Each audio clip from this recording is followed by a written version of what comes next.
உயிர்மை வலையொலி பார்வையாளர்கள் அனைவருக்கும் அன்பு வணக்கம். நான் உங்கள் உயிர்மை வசந்தகுமார். நம்முடன் நம்ம தொழிற்சங்கத்துடைய நாம் தமிழர் கட்சியினுடைய தொழிற்சங்கத்தினுடைய ஈரோடு மாவட்ட பொறுப்பாளர் செந்தில் மாவட்ட தலைவர் ஐயா இணைஞ்சிருக்கிறாரு. தொழிற்சங்கத்தை பத்தி நாம் தமிழர் கட்சியில எந்த அளவுக்கு அதனுடைய வீரியம் இருக்கு அப்படின்னு பல கேள்விகள் அவங்களோட வைக்கலாம். இது உங்களுக்கு தேவையான ஒரு காணொளி பதிவு.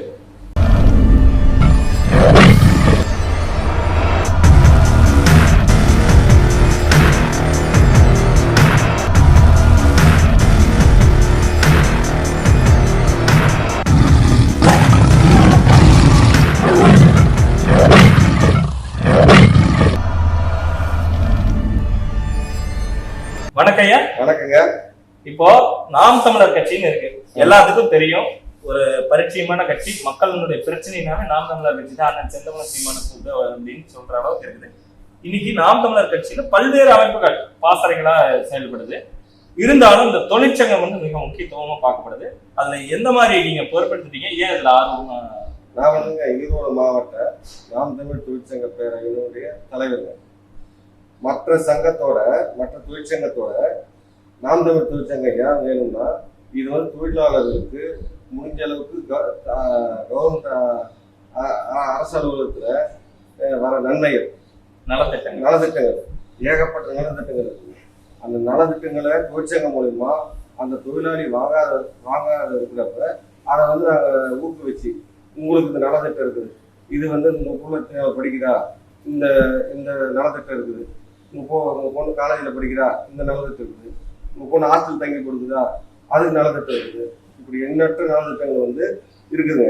அது இல்லாமல் ஈரோடு நாம் தமிழ் தொழிற்சங்க பேரவையானது தொழிற்சங்க உறுப்பினர் ஆகிற ஒவ்வொரு உறுப்பினருக்கும் அவங்களுக்கு ஏதாவது ஒரு அசம்பாவிதம் ஏற்பட்டாலோ, அவங்க வீட்டில் நல்ல நிகழ்ச்சிகள் நடந்தாலோ, ஒரு காது குத்து கல்யாணம், தொழிலாளிகளுடைய பொண்ணுக்கு கல்யாணம், பையனுக்கு கல்யாணம், அப்படி இருக்கிற சமயத்தில் தொழிற்சங்கம் ஈரோடு மாவட்ட தொழிற்சங்க பொறுப்பாளர்கள் சேர்ந்து உறுப்பினராக சேர்ந்து ஒரு சிறு தொகையை செஞ்சு அது அந்த திருமணத்துக்கோ இல்லை ஒரு பாதிப்பு ஏற்பட்ட ஒரு தொழிலாளர் அரசு ஆஸ்பத்திரிகள் இருக்கிறப்ப அவங்களுக்கு தேவையான நிதி உதவியை ஈரோடு மாவட்ட நாம் தமிழ் தொழிற்சங்கம் கண்டிப்பாக செய்யும். சரிங்கய்யா. இப்போ இந்த மற்ற கட்சிகள், எல்லா கட்சிகள்லையும் தொழிற்சங்கம் இருக்குது. மற்ற கட்சிகளில் இருக்கக்கூடிய தொழிற்சங்க அமைப்புக்கும் நாம் தமிழர் கட்சியினுடைய தொழிற்சங்க அமைப்புக்கு என்ன வித்தியாசம், என்ன முக்கியத்துவம்? இது வித்தியாசங்கள் நிறைய இருக்குங்க. நாங்கள் உண்மையா முதலாளித்துவத்தை எதிர்க்கவும் இல்லை. ஒரு தொழிலாளிக்கு முதலாளிகிட்ட கிடைக்க வேண்டிய எல்லாத்தையும் உண்மையா ஒளிவு முறையில் இல்லாம அந்த தொழிலாளியை அடையணும்னு நாங்கள் பாடுபடுவோம். 100% பாடுபடுவோம். எங்களுக்கும் தொழிலாளிக்கும் எப்போ ஒரு இலக்கு இருக்கும். தொழிலாளி எந்த ஒரு பிரச்சனை வந்தாலும், ஒரு ஏதோ போற வழியில ஒரு பிரச்சனை ஆயிடுச்சு, கீழே வந்துட்டா அப்படின்னா அந்த பகுதியில் இருக்கிற பொறுப்பாளருக்கு நாங்கள் தொலைபேசியில் சொல்லி அந்த பொறுப்பாளர் அந்த அடிப்பட்ட உறுப்பினரை தேவையான உதவி செய்வார். ஆஸ்பத்திரிக்கு போவார், வீட்டுக்கு போனால் வீட்டுக்கு கூப்பிட்டு வருவார். அந்தந்த பகுதியில் எங்களுக்கு பொறுப்பு இருக்கு. 8 தொகுதியிலையும் பொறுப்பாளர் இருக்கிறாங்க.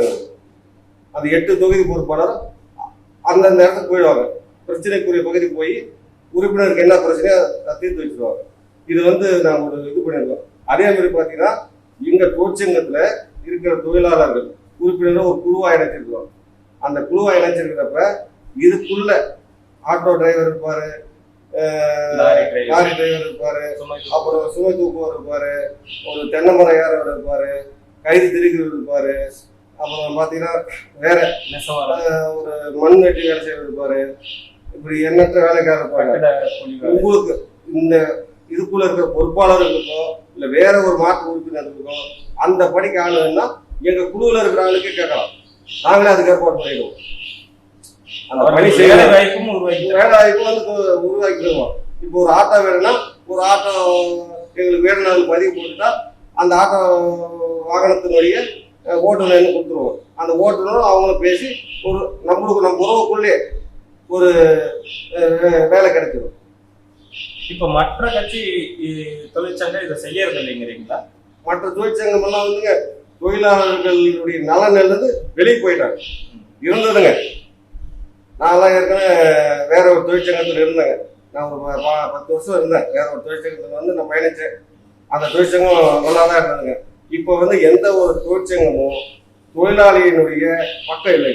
அதுதான் உண்மை. முதலாளி பக்கம் பேசுறாங்க, முதலாளி பக்கம் பேசுறாங்க, முதலாளி பக்கம் பேசுறாங்க, இல்ல பேசுறதே இல்லை. தொழிலாளர்களுக்கான அந்த நலத்திட்டங்களையோ உரிமைகளையோ மீட்டெடுத்து தரதில்லை.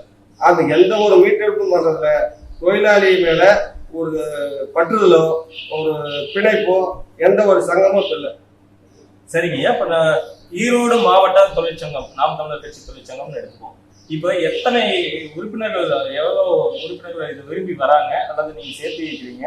என்ன மாதிரி வலிமையான ஒரு கட்டமைப்பு வச்சிருக்கீங்க? நாங்க வந்து இப்போ 350, இப்போ 2 மாச அளவுல ஒரு 350 பேர் சேர்த்துருக்குறோங்க தொழிற்சங்க உறுப்பினர்.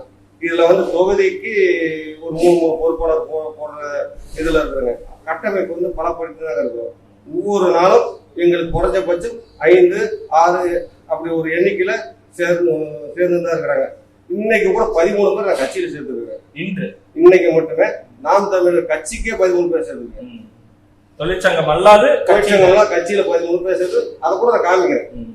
உறுப்பினராக சேர்த்தது கூட இதுல ஆதாரம் இருக்குது. உறுப்பினர் சேர்த்தது கூட இதுல ஆதாரம் காமிக்கிறேன். எங்களோட வெப்சைட்ல இருக்குது. நான் 13 பேர் சேர்த்திருக்கேன். பரவாயில்லைங்கய்யா. அதே மாதிரி இந்த நாம் தமிழர் கட்சி தொழிற்சங்கத்துல சேரணும் அப்படின்னா ஏதாச்சும் விதிமுறைகள் பின்பற்றீங்களா? என்ன மாதிரி? எந்த தொழிலாளியா இருந்தா போதுங்க, விதிமுறைலாம் இல்லைங்க. வேற மாற்று கட்சியில் இருந்தாலும் தொழிற்சங்கத்துல இணையலாம். தொழிற்சங்கத்துல இருந்து எங்களுடைய தொழிற்சங்கத்தினுடைய சட்ட விதிகளுக்கு கட்டுப்பட்டு எங்களுக்கும் ஒரு பயிலா இருக்குது. ஒரு தொழிற்சங்கத்துல சேர்ந்தா ஒரு உறுப்பினர் இப்படிதான் இருக்கணும், இப்படி பண்ணணும் அப்படின்னு இருக்கு. அதன்படி இருந்தா இருக்கலாங்க. எந்த நிபந்தனைலாம் இல்லை. விதிமுறை மீறவர்களா இருந்தா அதற்கு நீங்க விதிமுறை மீறவங்க தொடர்ந்து பயணிக்க முடியாது. மற்ற தொழிற்சங்கத்துல பயணிக்க முடியாதுங்க. தொழிற்சங்கத்துல வந்து அந்த கேஷெல்லாம் எடுத்துட்டு போயிடுவாங்க. ஆனா இதுல அப்படி கிடையாது. ஆமா, தொழிற்சங்கத்தை பொறுத்த வரைக்கும் நாம் தமிழ்னாலே இதுதாங்க, ஒரு கட்டமைப்பு தாங்க. ஒரு கட்டமைப்புல வந்துடும். கோட்பாடு விதிமுறை. இப்ப சில பேர் வந்து நாம் தமிழ் கூட்டம்னாலே அந்த இடத்துல வேற மாற்று நடந்து போன கூட புகையை அமைச்சிட்டு போயிடுறாரு. மரியாதை நிமித்தமா நாம் தமிழர் கட்சியினுடைய ஒரு கூட்டம் நடக்கிற அரங்கத்தை பக்கம் வந்தா கூட இந்த சிந்தனையெல்லாம் படிச்சுட்டு போறாங்க. நம்ம வைக்கிற பதாகையெல்லாம் படிச்சுட்டு போறாங்க. அது படிச்சுட்டு போறப்ப அந்த இதுக்கு வரப்போ அந்த மறைச்சி நானே பார்த்துருக்கிறேன். மறைச்சி புகை பிடிச்சிட்டு போறத மறைச்சி போய் நானே பார்த்துருக்கிறேன். கண் கூட பார்த்துருக்கிறேன். நிறைய செஞ்சிருக்கு நாம் தமிழர் கட்சி. இப்ப நாம் தமிழர் கட்சினாலே ஒரு ஒழுக்க கட்டுப்பாடு அப்படிங்கிறது கண்டிப்பா இருக்குது. தொழிற்சங்கத்துல இன்னும் அதிகமா இருக்குங்க. தொழிற்சங்கம் வந்து ரொம்ப கட்டமைப்பு பலப்படுத்தணும். கட்டமைப்பு பலப்படுத்துறதுக்கோசம் முயற்சி எடுத்துட்டு இருக்கிறோம். நல்லா ஓரளவுக்கு கொண்டு எல்லாம் பண்ணிட்டோங்க. இப்போ மாவீர நாளுக்கு வந்து திட்டமிட்டுருக்குறோம். ஒரு 20-30 பேர் நான் தொழிற்சங்கம் மூலம் ஒரு பேருந்து ஏற்பாடு பண்ணி அந்த பணி அவங்களுக்கு வரவங்களுக்கெல்லாம் உணவு, குடிநீர், 3 வேளை உணவு இதெல்லாம் ஏற்பாடு பண்ணி ஓரளவுக்கு கட்டமைப்பு பலப்படுத்திட்டோம். நல்லா பலப்படுத்திட்டோம். இதுல வந்து மகளிரே வந்து ஒரு 10 பேர் வராங்க. தொழிற்சங்கத்துல இருந்து மகளிர் தொழிற்சங்க உறுப்பினராக மகளிர் இருக்கிறாங்க. தொழிற்சங்கம் இப்போ மகளிரும் கூட தொழிற்சங்கத்தினுடைய பொறுப்பு எடுத்துக்கலாம். ஆமாங்க, அவங்களும் உழைக்கிறாங்க. அவங்களும் இருக்கிறாங்க. டைலரிங் வேலை செய்யறாங்க. ஈரோட்டுல சுமை தூக்குறாங்க. நம்ம ஈரோடு மாவட்டத்துல சுமை தூக்குறாங்க. மகளிர் செய்யறாங்க. அதனால பணி செய்யறாங்க. இல்ல அதான் அந்த தொழிற்சங்கத்து பொறுப்புகள் சொல்லுவீங்க. பொறுப்புகள் உண்டு. மாவட்ட பொறுப்பு, தொகுதி பொறுப்பு, ஒன்றிய பொறுப்புன்னு சொல்லுவீங்க. ஒரு கட்சியில அடிப்படை ஊராட்சி பொறுப்பு, இப்படி அந்த பொறுப்புகள்ல பெண்களும் வகிக்க முடியுமா? கண்டிப்பா வகிக்கலாம். அதற்கான கண்டிப்பா அது தொழிற்சங்கத்துல எங்க தொழிற்சங்கத்துல எந்த ஒரு தடை இல்லை. நாம் தமிழர் கட்சியில ஒரு பெண்களுக்கு முக்கியத்துவம் திறம்பட செஞ்சா நான் ஈரோடு மாவட்ட தலைவருங்க.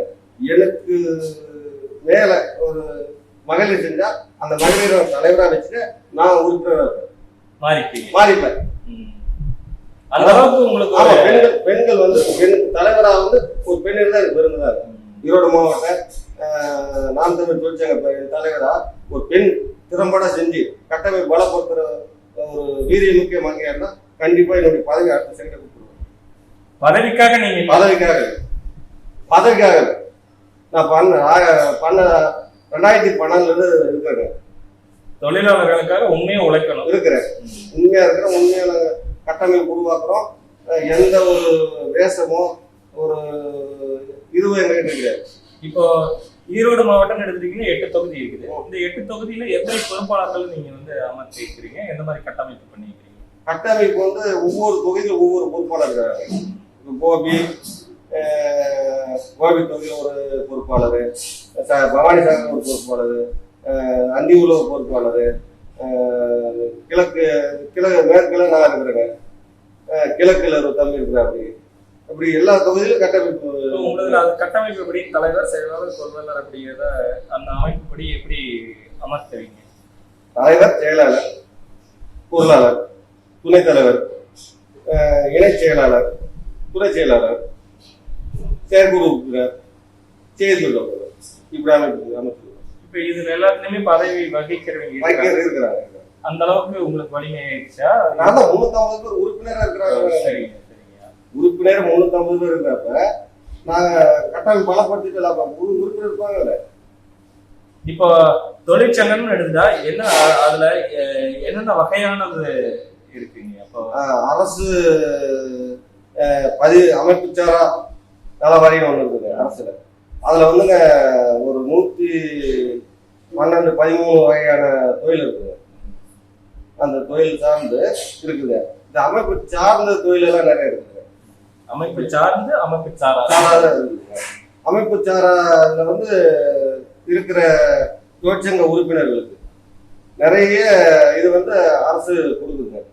நலத்திட்டங்கள் பணமாகவோ பணமாக எல்லாமே பணமா அந்தந்த தொழிலாளர்களுடைய வங்கி கணக்குக்கு போயிருங்க பணம். இது வரைக்கும் அது மக்களுக்கு தெரியுமா? நிறைய தெரியும். சில பேர் என்ன பண்றாங்கக்கா, நல வாரியத்துல பதிவு பண்ணிடுறாங்க. பதிவு பண்ணிட்டு அதை எடுத்து பாக்குறதே இல்லை. அந்த பொண்ணு 10வது படிக்கும். 10வது பொண்ணு படிச்சா 1500 பணம் வருங்க பொண்ணுக்கு. ஆனா இவங்க என்ன பண்ணுவாங்க, அதை வச்சிருவாங்க வாங்கிட்டு போய். 5 வருஷம் அந்த டைம் முடிஞ்சிட்டு இருக்கும். அந்த பதிவு புதுப்பிக்கிற நாள் முடிஞ்சிடும். ஆமா, 5 வருடத்துக்கு ஒரு வாட்டி புதுப்பிச்சுக்கிட்டே இருக்கும். அப்பதான் நம்மளுக்கு அந்த எல்லாமே நம்ம பண்ண முடியும். புதுப்பிக்காத விட்டுட்டா கிடைக்காது. திருப்பணும் புதுப்பிக்கணும். புதுப்பிச்சு அதுக்கப்புறம் அந்த 5 வருடங்கள் வந்து தொடர்ந்து நடைமுறை எடுத்துட்டு புதுப்பிக்காத விட்டுட்டாங்க. ஒரு 7வது வருடமா 8வது வருடமா அதை புதுப்பிக்க முடியுமா? இல்ல, புதுப்பிச்சுக்கலாம். புதுப்பிச்சுக்கிட்டாலும் அப்ப இருக்கிற படிக்கிற அந்த 2 வருட காலங்கள் இழப்புங்கிறது வாங்க முடியாது. எந்த ஒரு பணம் வாங்க முடியாது. திரும்ப வாங்க முடியாது. ஆனா இது மக்கள் தான் விழிப்புணர்வா இருக்குங்க. பெண்களுக்கு நிறைய இருக்குது. அன்கணி பணம் இருக்குது. இன்னும் பாத்தீங்கன்னா அடிப்பட்டாலோ விபத்து ஏற்பட்டாலோ அதுக்கு பணம் இருக்குது. ஆமா, கட்டட தொழிலாளர்களுக்கு வந்து வீடு கட்டுறதுக்கு பணம் இருக்குது. எண்ணற்ற சலுகைகள் இருக்குது. ஏகப்பட்ட சலுகைகள் இருக்குது. இது வந்து இதெல்லாம் தொழிற்சங்கம் எடுத்து சொல்லணும். ஆனா மத்த தொழிற்சங்கங்கள் இதை பண்றது இல்ல. மத்த கட்சிகள் சார்ந்த இல்லைங்க. நான் தொழிற்சங்கத்துல நலவாரியத்துல சேர்ந்தேங்க. அப்ப இருந்த தொழிற்சங்கம் என்ன சேர்த்துச்சு. நான் வந்து சேர்ந்தது வந்து வேற ஒரு தொழிற்சங்கம் என்னை வந்து நலவாரியத்தில் சேர்த்துச்சு, அரசு நலவாரியத்தில் சேர்த்துச்சு. ஆனா அதுக்கப்புறம் என்னை கண்டுக்கவே இல்லை. நானும் அது மாதிரி தான் அந்த 15 வருஷமும் முடிஞ்சு புதுப்பிக்காத விட்டு என்னுடைய பெரிய பையனுடைய காலேஜ் முடிக்கிற ஃபர்ஸ்ட் இயருக்கு போக கூட தான் நான் எடுத்து பார்க்க கூட தான் அந்த பதிவு தேதி முடிஞ்சு போச்சு. புதுப்பிக்கிற தேதி இது அவங்க அக்கறை எடுத்துக்கிறது இல்லை. ஆனா அவங்களும் அக்கறை எடுக்கலைங்க. நானும் அதை பார்த்துருவேன். புதுப்பிச்சு பண்ணியிருந்தா எனக்கு அந்த முதல் ஆண்டுக்கான 4000 தொகை வந்து உதவி கிடைச்சிருக்கு. இப்ப இதை வந்து நீங்க நாம் தமிழர் கட்சியில வந்து இது வந்து நீங்க வந்து மக்களை மறந்தாலும் நீங்க எடுத்து சொல்லலாம். ஆமா, நாங்க வந்து இது வந்து ஒரு தொழிற்சங்கத்துல எங்க நாம் தமிழர் கட்சியோட தொழிற்சங்கத்துல உறுப்பினராக சேர்ந்த உடனே அவங்கள உறுப்பினர் ஆக்கிடுவாங்க. தொழிற்சங்கத்துல அவங்க கட்சியில சேர்றது அண்ணனுடைய பேச்சு, அண்ணனுடைய உண்மையான முகம் தெரிஞ்சு, அண்ணாமா செந்தமன் சீமான் பேசுற உண்மை அப்படி தெரிஞ்சா மட்டும் கட்சிக்கு வருதுங்க.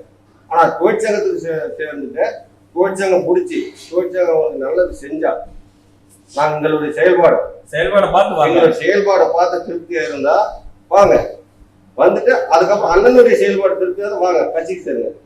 கட்சிக்கு கூட சேரலாம். நீங்க கட்சியில சேர்றது உண்மையா இருந்தா அண்ணன் பேச வாங்க, அப்படி இல்ல அண்ணன் போய் பேசணும் வரலாம். நாங்க வந்தாங்கன்னு சொல்லல, வந்தவங்க தொழிற்சங்கத்துக்கு வாங்க, செயல்பாட்டை பார்த்து முடிவெடுங்க, விரும்புவாங்க. இப்போ ஈரோடு மாவட்டம் எடுத்துக்கீங்க, ஈரோடு மாவட்டத்தை விட்டுருங்க, தமிழ்நாடு முழுவதும் இந்த தொழிற்சங்கத்தோட வீரியம் எந்த அளவுக்கு கட்டமைப்பு? நாம் தலைவர் பிரம்மாண்டமா இருக்குதுங்க. நீங்க மாவீரர் நாள் அன்னைக்கு வந்து பாத்தீங்கன்னா ஒவ்வொரு தொழிற்சங்கத்துல இருந்தும் நாங்க தனி பதாகை வைக்கிறோம். தொழிற்சங்கம் தனியா பதாகை வைக்கிறோம். இப்ப பாத்தீங்கன்னா அங்க எங்களுடைய மாநில தலைவர் திரு அன்பு தென்னரசன் அவர்கள் மற்றும் செயலாளர், மாநில செயலாளர் சுரேஷ் குமார் அவர்கள் அங்கதாங்க பணி செஞ்சுட்டே இருக்கிறாங்க. முந்தா நேரத்து கூட நான் பார்த்தாங்க, போய் பார்வைக்கு போறாரு, அங்கதான் இருக்கிறாங்க. எங்களுடைய 2 மிகப்பெரிய பொறுப்பாளர் அங்கதான் பணி செய்றாங்க. ஆமா, தொழிற்சங்கத்துக்கு அவங்க முக்கியத்துவம் கொடுத்து எங்க தொழிற்சங்க தலைவர் தான் எல்லாம் பாக்குறாரு. முந்தா நேரத்து பார்த்தங்க, அந்த இடத்துல நிறைய மது பாட்டல்கள் நிரம்பிக்கிறது. அந்த மாநாடு நடத்த பந்தல்ல மது பாட்டல் தான் எங்க பார்த்தாலும் இருக்குது. அதை வந்து அண்ணா அன்பு தென்னரசன் வந்து ஒண்ணா எடுக்கிறத நான் வீடியோவில் பார்த்து இருக்கு. விவசாய நிலங்கள்ல கிடைக்கும். ஆமா, விவசாய நிலங்கள்ல வந்து கணக்கு இருக்குங்க. அதை வந்து அண்ணா எடுக்கிறாரு, தூய்மைப்படுத்துறாங்க, அந்த இடத்த தூய்மைப்படுத்துறாங்க. அப்ப எண்ணற்ற பாட்டலும் அந்த மக்காத பிளாஸ்டிக் தான் இருக்குங்க. நீங்க இதை மட்டும் தூய்மைப்படுத்துறது இல்ல, அந்த இடத்த தூய்மைப்படுத்துறோம். அது இல்லாம அந்த ஏற்கனவே அந்த இடத்த தூய்மைப்படுத்தி தான் கொடுப்போம். அந்த விவசாயிக்கு அந்த இடம் எங்களுக்கு விவசாயி கொடுத்தாரு பாருங்க, அந்த இடத்த ஏற்கனவே நிரம்பி இருக்கிற பாட்டில், நிரம்பி இருக்கிற பிளாஸ்டிக் காய்கள் இதையெல்லாம் அகற்றி அந்த இடத்த ஒரு புத்துயிரா திருப்பி அந்த விவசாயிக்கு தான் கொடுப்போம். முடிஞ்ச உடனே அந்த விவசாயி வந்து மகிழ்ச்சி அடைவார். காரணம் அவ்வளோ பாட்டில்கள் அங்கே எடுக்கப்பட்டிருக்கு. மாவீரர் நாளுக்கு எந்த அளவுக்கு கூட்டம் இருக்கு நாம் தமிழர், எந்த மாதிரி ஒத்துழைப்பு இருக்கு? இல்லைங்க, மாவீரர் நாள் பொறுத்த வரைக்கும் இடி இடிச்சாலும் சரிங்க, மழை பெஞ்சாலும் சரி, எங்களுக்கு ஒரே ஒரு இது நினைவேந்தல். அந்த மாவீரர் தினத்துக்கு நாங்கள் வந்து நின்று அந்த அண்ணனுடைய உதவி கேட்கணும். முன்னெல்லாம் வந்துங்க நாங்கள் டிவியில் வந்து யூடியூப் அப்போ தடை செய்யப்பட்ட ஒரு இது கேசட் எல்லாம் வந்து சிடின்றது தடை செய்யப்பட்ட அந்த சிடியை நாங்கள் திருத்தரமாக போட்டு பார்ப்போம். மாவீரர் தினம் அண்ணனுடைய உடைய மேதகு பிரபாகரனுடைய மறைமுகமா கேசட் வாங்கி போட்டு பார்ப்போம். அப்ப அவ்வளோ இது பயம் இருந்தது. இந்த பயம் எல்லாம் இப்பதான் எங்களுக்கு இல்லாத போச்சு. அது அண்ணனுடைய வழிநடத்தல் இல்ல. இதுக்கு பெருந்திரளான கூட்டம் எந்த அளவுக்கு இருக்கும்? இது பெருந்திரளான கூட்டம் இருக்குங்க. கூட்டம் இல்லாத எல்லா பகுதியிலும் வருவாங்க. கூட்டம் எல்லாம் எப்படி போவோம்? உணர்வோட தான் வந்து வருவாங்க. எல்லாரும் உணர்வோட தான் வருவாங்க. இப்ப நானே உணர்வோட தான் இருக்கிறேன், உணர்வோட தான் வரேன். பல்வேறு அரசியல் தலைவர்கள் பல்வேறு ஊடகத்துல பேசுறப்ப ஒரு ஒழுக்க விதிகள்னா எப்படி வந்து ராணுவ கட்டமைப்புல வந்து ஐயா மேதகு பிரபாகரன் எடுத்துக்கணுமோ அதே மாதிரி நாம் தமிழர் கட்சியினுடைய பொதுக்கூட்டங்களை பார்த்துட்டீங்கன்னா எப்படி ஒழுக்கமா செயல்படணும்னு தெரியும். அந்த அளவுக்கு தூய்மையா ஒரு சுற்றுச்சூழல் பாசறையா இருக்கட்டும், அந்த நிகழ்ச்சி முடிஞ்சனே அந்த பாட்டல்கள் எடுத்து போட்டு இது பண்ணி தரது, சுத்தப்படுத்தி தரது முதற்கொண்டு உள்ள போறவங்க அத்தனை பேரும் இந்த சாராயத்தை சாப்பிடாம ஒரு உணர்வோட இருப்பாங்க, ஒரு தூய்மையா இருப்பாங்கிற அளவுக்கு இருக்கும். அதை எப்படிங்க நீங்க? இல்லைங்க, இந்த பூமி எங்களுக்கான பூமி, இதை நாங்க தான் சுத்தம் செஞ்சாகும். அது எங்களுடைய பிறப்பின் அடையாளம். இந்த பூமி வந்துங்க, இது எங்கள் நாடு, இது எங்கள் தேசம். நாங்க இதை அசிங்கப்படுத்த மாட்டோம். அதனால நாங்க தூய்மைப்படுத்த எங்களுடைய கடமை. அதனால நாங்க செய்வோம். அந்த பணியை தனி மனித ஒழுக்கங்கிறது எந்த அளவுக்கு? கண்டிப்பா எங்கிட்ட தனி மனித ஒழுக்கம் இருக்கும். எங்களுடைய மாநாடம் கட்சி இதாகட்டும், எந்த ஒரு இடத்திலாவது நீங்க யாராவது ஒருத்தர் வந்து மது அருந்துகிட்டோ இல்ல புகையில குடித்து கொண்டோ யாரும் பார்த்துருக்கீங்களா? நீங்க இது வரைக்கும் பார்த்துருது இல்லை. அந்த மாதிரி கட்டுப்பாடு இருக்கும். இருக்கலாம், ஒரு சிலர் இருக்கலாம், இல்லாத அதுக்கு வரமாட்டாங்க. அந்த மாதிரி சூழ்நிலை வரமாட்டாங்க. இந்த பேட்ச் இருக்கிறப்பயோ, இந்த அண்ணனுடைய பதாகை இருக்கிறப்பயோ இதை வச்சு இது வரைக்கும் நீங்க அங்கே பார்த்துருக்கீங்களா? அந்த மாதிரி எந்த ஒரு நான்கு கட்சிக்காரையும் நீங்க பாருங்க. அதே மாதிரி பெண்ணியத்திற்கான மதிப்பு இருக்குது, பெண்களுக்கு மதிப்பு இருக்கா? எங்களுடைய மாவீரர் தினத்துக்கு 10 பெண்கள் வராங்க. நாங்க எந்த அளவுக்கு பாதுகாப்பு யாருமே எங்களுக்கு தொழிற்சங்கத்துல ஆமா, எங்களுக்கு வந்து யாருமே அறிமுகம் இல்லை. தொழிற்சங்க உறுப்பினர் சேர்ந்தாங்க, ஒரு 2-3 கலந்தாய்க்கு வந்தாங்க. எங்களுடைய அவங்களுக்கு எங்களை பற்றி தெரிஞ்சுக்கிறாங்க. நாம் தமிழ் தொழிற்சங்கம் எப்படி தெரிஞ்சுக்கிறாங்க. இந்த மாதிரி ஒரு குறுஞ்செய்தி நிமிஷம் மாவீர நாளுக்கு நாங்களாம் போகிறோம் தொழிற்சங்க சார்பாக, நீங்கள் வரீங்களாக்கான்னு கேட்டோம். அவங்க வந்து 2 நாள் சொல்கிறாங்க. கேட்டு தொகையை அமைச்சிட்டாங்க. ஒரு சிறு தொகையை அவங்களும் அமைச்சு உறுதி செஞ்சுட்டாங்க வராங்க. அப்புறம் நீ எப்படி வந்துட்டாங்க கருத்தா? அண்ணனுடைய சந்திப்பு உங்களோட மன நிகழ்வு எப்படி இருந்தது? அண்ணனை தூரத்துல இருந்து பார்த்தாலே அழகுதாங்க. ஒரு வீரவாதி, ஒரு உணர்வு வரும். அவருடைய பேச்சு அவரை பார்த்தாலே ஒரு சில பேருக்கு உடம்பு சிலிக்கும் பம்பை அடிக்கிறது. அந்த மாதிரி அவரை பார்த்தாலே உடம்பு அப்படியே ஒரு கெத்து வந்துருக்கு, ஒரு வீரம்.